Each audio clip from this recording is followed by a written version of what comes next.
Entre l'Algérie et le Maroc, tout est un sujet de conflit. Par exemple, récemment, au niveau de l'UNESCO, qui est une organisation des Nations Unies, l'Algérie et le Maroc se sont entre-déchirés pour le Kaftan. Il y a eu la bataille du Kaftan. L'Algérie dit que le Kaftan est algérien. Le Maroc dit que c'est les Marocains. À la fin, l'UNESCO a décidé de classer le Kaftan comme un bien culturel marocain. La presse marocaine s'est déchaînée pour créer victoire et pour dire que l'Algérie a été humiliée. Il faut savoir qu'un bien culturel de l'UNESCO, ça désigne quoi? Ça désigne des éléments du patrimoine culturel qui ont une valeur exceptionnelle pour l'humanité. Il y a des pays qui se disent telle tradition ou tel site culturel, ça appartient à mon pays, ça appartient à mon identité, c'est mon identité, ça m'appartient à notre pays. Donc l'UNESCO tranche. Hier, l'UNESCO a considéré que le Kaftan est marocain et elle l'a inscrit au patrimoine culturel immatériel. Le Kaftan, c'est un habit traditionnel et considéré par l'UNESCO comme marocain. Non pas comme algérien ou comme tunisien ou comme maghrébin tout court, elle le considère comme marocain. Moi d'abord je félicite le Maroc pour leur victoire.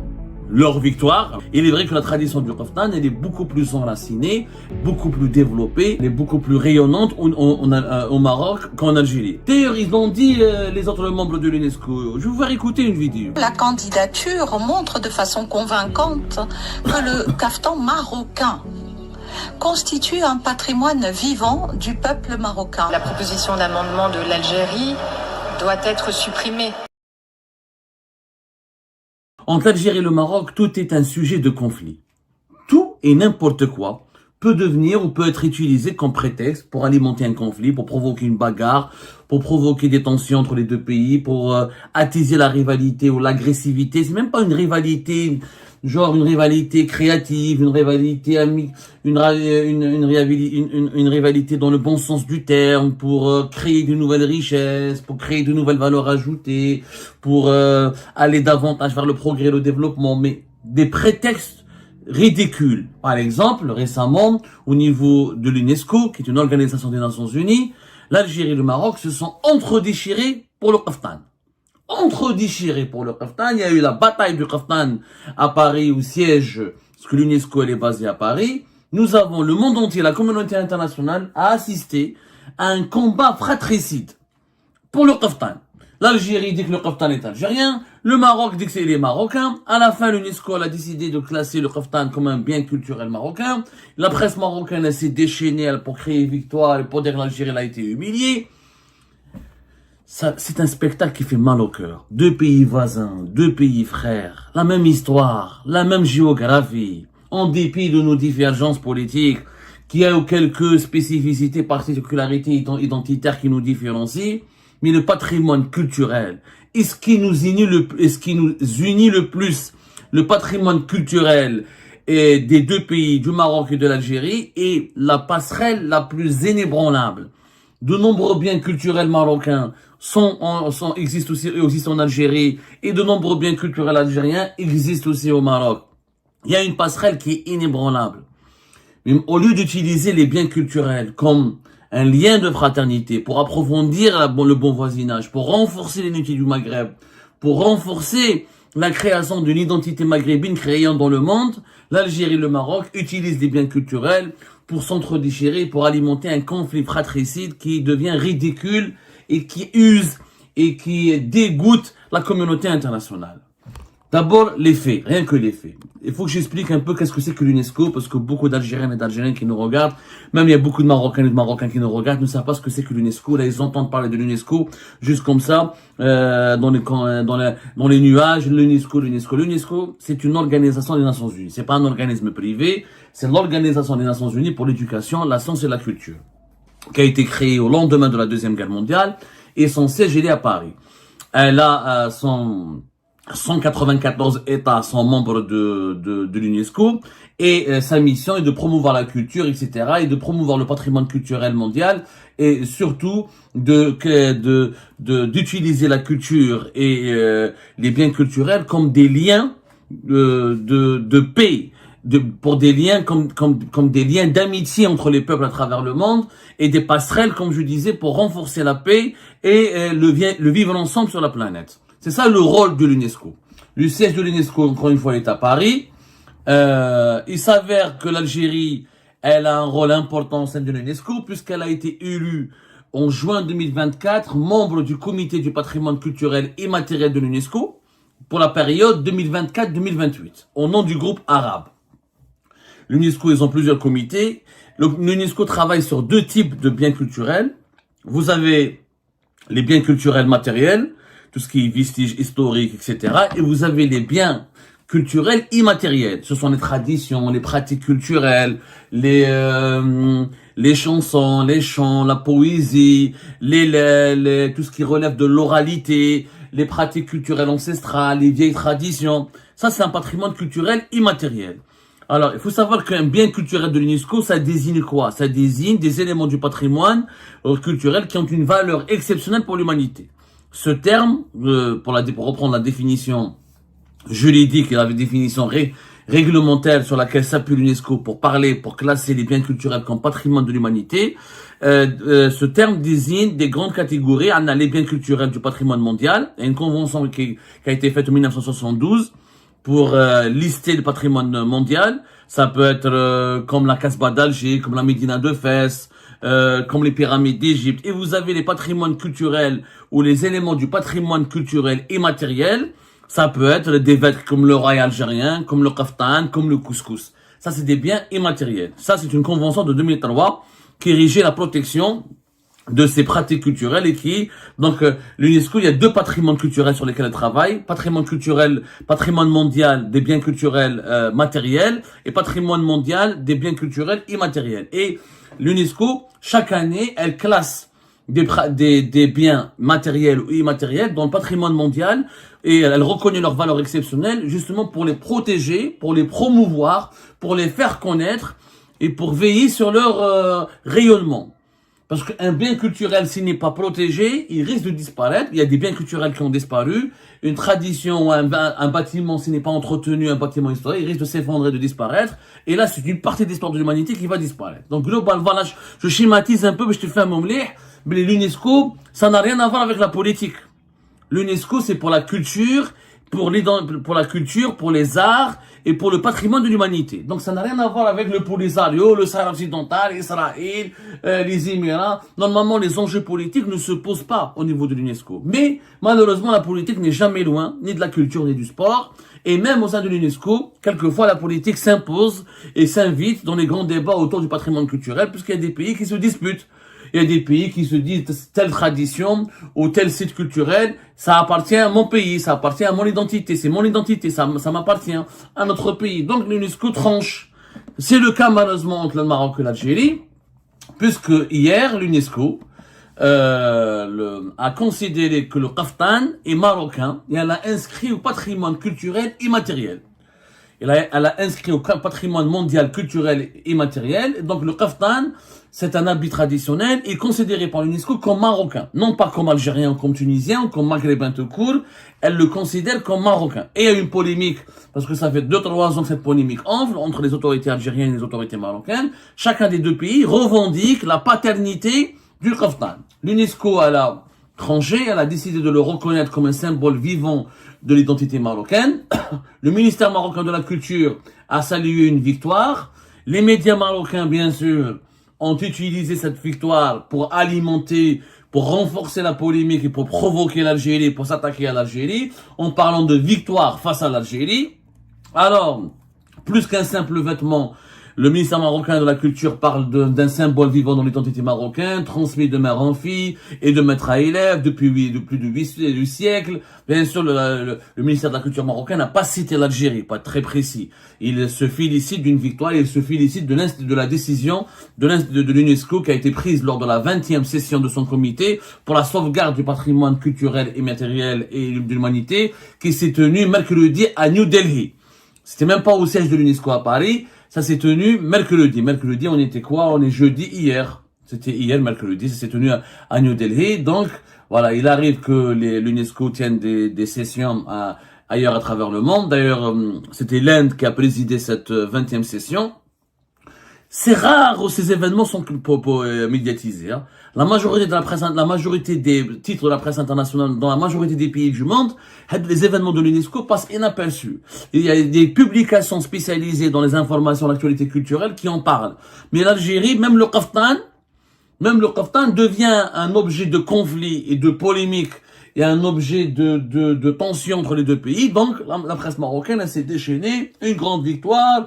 On dirait, je sais pas, on dirait, le Maroc, il a envoyé un satellite sur la Lune, etc. Et du côté algérien, la même chose, on crie au complot, bon, la presse algérienne n'en a pas parlé, mais dans les coulisses du régime algérien, on parle de complot, on parle de corruption, on parle de trafic d'influence, on dirait que l'Algérie a perdu je sais pas quoi. Elle a perdu une bataille militaire, ou là on dirait que l'Algérie elle a perdu une partie de son territoire. Mais c'est vraiment, pour moi, c'est l'exemple du sous-développement. L'exemple du sous-développement, comment deux pays, au lieu d'aller vers l'intelligence artificielle, au lieu d'aller conquérir au moment où les grandes nations de ce monde parlent de conquête de l'espace, d'intelligence artificielle, de Internet 6e génération, de la dématérialisation, de la robotisation de l'économie, de la numérisation de l'économie, l'Algérie et le Maroc se disputent autour du kaftan, autour du couscous, autour n'importe quoi.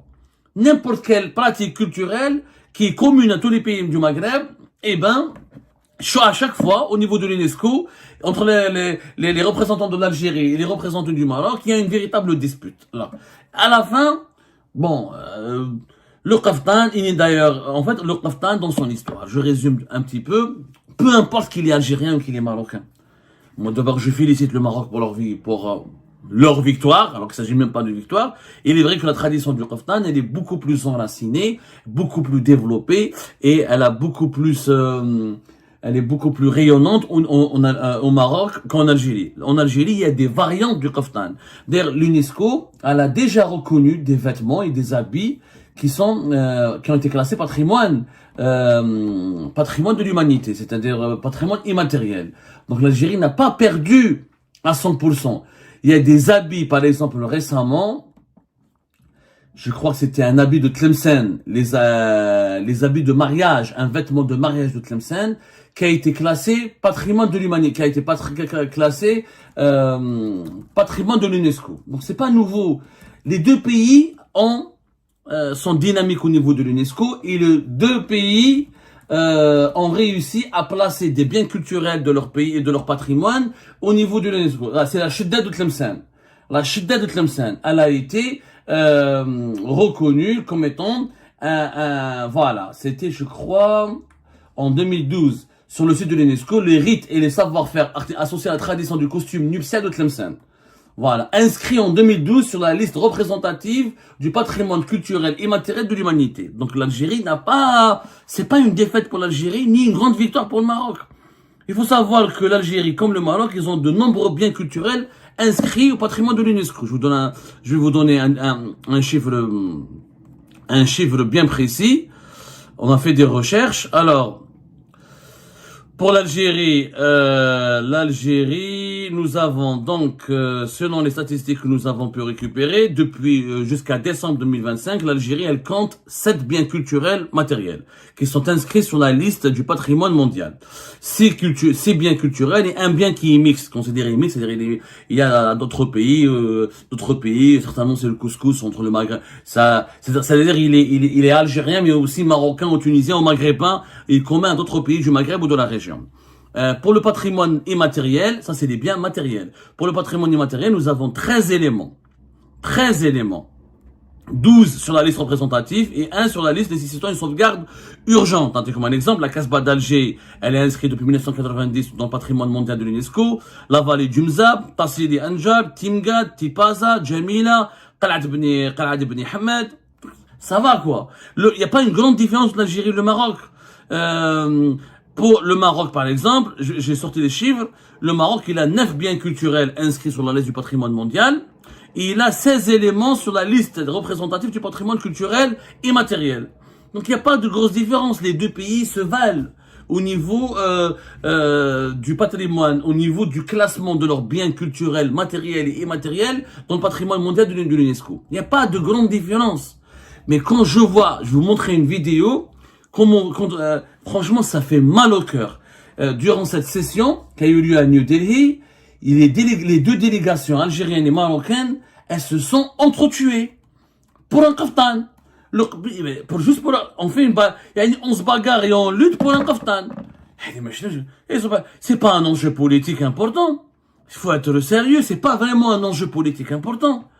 D'ailleurs, ils l'ont dit les autres membres de l'UNESCO. Je vais vous faire écouter une vidéo. Regardez.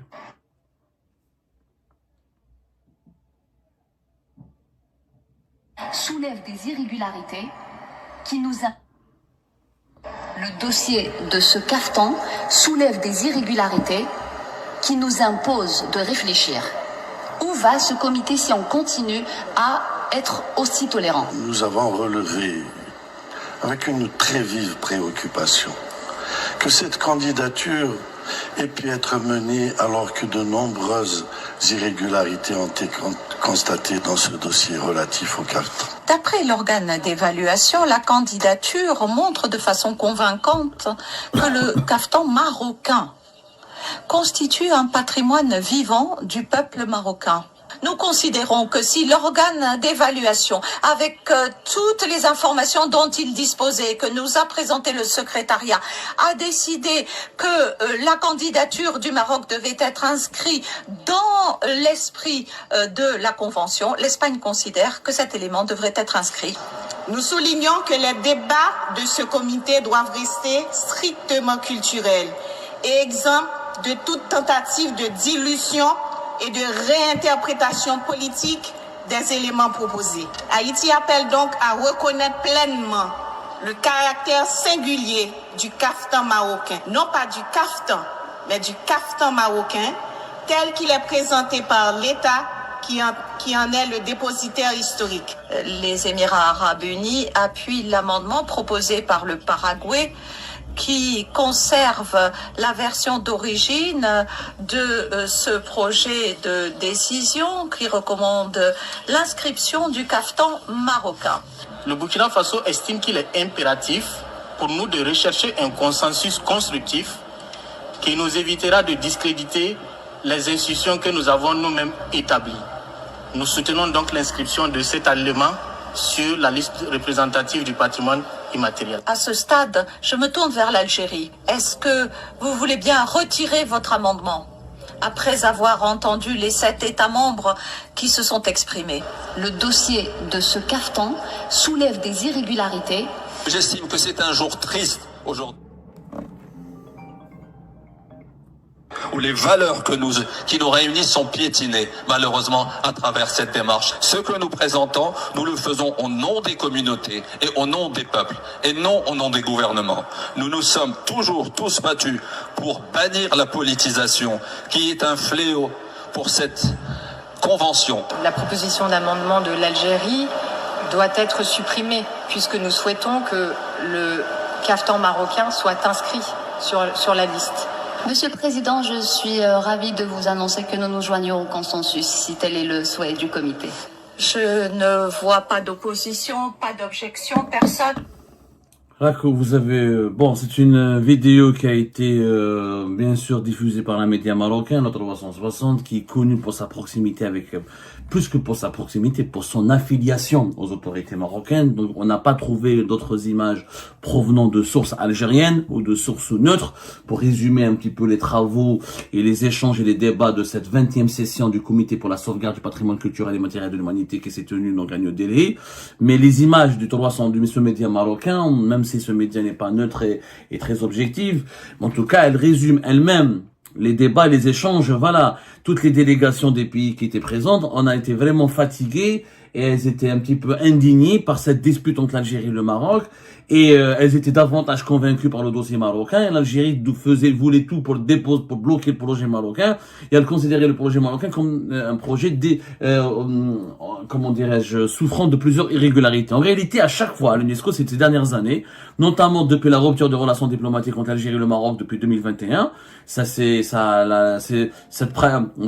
problème, ce conflit algéro-marocain au niveau de l'UNESCO est devenu encore plus intense, mais ça existait bien avant la rupture des relations diplomatiques. À chaque fois que l'Algérie présentait un dossier pour inscrire un bien culturel ou immatériel au patrimoine de l'humanité de l'UNESCO, le Maroc tente de bloquer. Et à chaque fois que le Maroc propose un projet pour inscrire un bien de culturel au patrimoine de l'humanité, matériel ou immatériel, l'Algérie tente de bloquer. Les deux pays sont toujours les uns, à chaque fois, ce que le Maroc propose, l'Algérie dit non, et essaie de le bloquer. Ce que l'Algérie propose, le Maroc dit non, essaie de bloquer. Une animosité vraiment ridicule qui finit par révolter. Vous avez bien vu le représentant du Burkina Faso. Il faut préserver les institutions que nous avons culturelles de l'UNESCO et il faut les mettre à l'abri contre les conflits, à l'abri et les protéger contre les conflits politiques ou les récupérations politiques. Vraiment, le conflit algéro-marocain est devenu fatigant. Le Kaftan ya Jama'a, je le rappelle, même s'il est marocain, c'est pas grave. Il y a d'autres variantes. L'Algérie, on a politisé. Les Marocains, ils en ont fait une histoire. L'Algérie l'a politisé. Il faut savoir que le Kaftan, il y a des variantes en Algérie. L'Algérie peut proposer des variantes du Kaftan qui s'appellent pas le Karak ou qui me Shidda, dont on a parlé tout à l'heure. Elle peut les présenter au niveau de l'UNESCO. Voilà, c'est tout. On n'en fait pas une histoire. On va pas en faire une histoire. Nous avons la Blouza d'or, nous avons la Gandora, nous avons le Melhfa. C'est-à-dire, il y a d'autres, Aslan, le Kaftan, il n'est même pas né au Maghreb. Le Kaftan, il est originaire, selon les historiens, de la Perse. La Perse. Ensuite, il s'est propagé, c'est l'Empire ottoman qui l'a propagé au Maghreb. Et au Maroc, il y a une tradition qui s'est développée il y a 8 siècles, qui l'a un peu marocanisé, on a créé une variante locale du Kaftan qui a, qu'on le veuille ou non, c'est vrai que le Kaftan marocain est très connu, très prestigieux. Les Marocains savent faire de la publicité, savent promouvoir leur patrimoine. Contrairement à nous, les Algériens et les Algériens, on ne sait pas promouvoir notre patrimoine, on ne sait pas le commercialiser ou faire du marketing autour de notre patrimoine. Ça, c'est un autre sujet, c'est un autre débat. Le problème, c'est que ce sont ces deux pays voisins qui, au lieu de s'unir pour défendre l'identité commune du Maghreb, qui, au lieu de s'unir pour imposer le Maghreb comme étant un foyer culturel dynamique de l'humanité, qui au lieu de s'unir pour défendre les mêmes causes, pour inscrire les mêmes dossiers, parce qu'il y a encore une fois des pratiques culturelles communes. Je suis sûr que si les relations étaient bonnes entre l'Algérie et le Maroc, et qu'il n'y avait pas cette rupture, il n'y avait pas ces tensions fratricides, que les deux États auraient pu s'unir pour présenter un dossier pour dire le Kaftan marocain et ses variétés algériennes, les deux auraient pu être retenus par l'UNESCO. Mais comme les deux pays sont au bord d'une guerre, une guerre fratricide déclarée et ouverte, et ben l'UNESCO les déchire, elle est obligée de choisir entre l'Algérie et le Maroc. Alors que ce sont les mêmes patrimoines, les mêmes pratiques, avec des variations, avec des variantes, avec avec des différences, bien sûr, avec des spécificités locales et des nuances locales. Mais cette bataille, elle est ridicule. Elle démontre que le Maghreb est affaibli, que le Maghreb affaiblit ses forces, gaspille ses forces, et se prive de son unité, et gaspille son énergie, perd son temps dans des luttes internes et fratricides, alors qu'il a tout à gagner, alors que les pays de la région ont tout à gagner à s'unir et à parler d'une même voix. Voilà, on est très loin. Quand on voit ce qui se fait à l'Afrique de l'Ouest, ce qui se passe en Afrique de l'Ouest, ce qui se passe dans l'Union européenne, ce qui se passe dans les pays d'Amérique latine, où les pays s'unissent et effacent leurs divergences, dépassent leurs conflits conjoncturels pour s'unir autour de projets structurels, autour du couscous, autour du rail, autour du kaftan. C'est ça le sous-développement. C'est ça le sous-développement. Quand des peuples sont entraînés dans des polémiques stériles, c'est stérile. Les Marocains vont se développer. Parce que le Kaftan et les Marocains, ils vont acquérir une nouvelle technologie, le pays va s'enrichir davantage, il y aura de nouveaux emplois qui vont être créés, il y aura une nouvelle prospérité économique, il y aura quoi? Ça ne rapporte rien. Les inscriptions au niveau de l'UNESCO, c'est des labels qu'on peut utiliser dans le secteur du tourisme, pour un peu attirer les touristes du monde, et encore, les gens ne visitent pas certains pays parce qu'il y a le label du patrimoine de l'UNESCO. Ils visitent un pays parce que ce patrimoine, il est médiatisé, il est connu, il y a des films, il y a des documentaires, il y a des articles de la presse internationale. Mais l'UNESCO, l'inscription sur la liste du patrimoine mondial de l'UNESCO n'attire pas en soi des touristes. Faut arrêter de mentir. Ce sont des labels diplomatiques, prestigieux, mais c'est un prestige qui n'apporte pas de valeur ajoutée au développement d'un pays. C'est juste une action officielle pour dire que la communauté internationale, elle dit, il y a un bien culturel important dans ce pays, il faut le protéger, il faut le promouvoir, parce qu'il a une valeur exceptionnelle pour l'humanité. C'est tout. Et ben voilà les amis, c'est la fin de cette vidéo. Je vous remercie comme d'habitude pour avoir suivi jusqu'à la fin. N'oubliez pas de nous laisser vos commentaires et vos réactions sur cette vidéo et de vous abonner à la chaîne si vous n'êtes pas encore abonner. Donc voilà, ça fait vraiment plaisir de voir vos commentaires et vos réactions et vos discussions sur la section des commentaires. C'est très intéressant et je vous prie toujours de garder le respect et un petit peu la bonne ambiance pour tout le monde. Donc voilà, merci beaucoup et à la prochaine dans une nouvelle vidéo. Au revoir.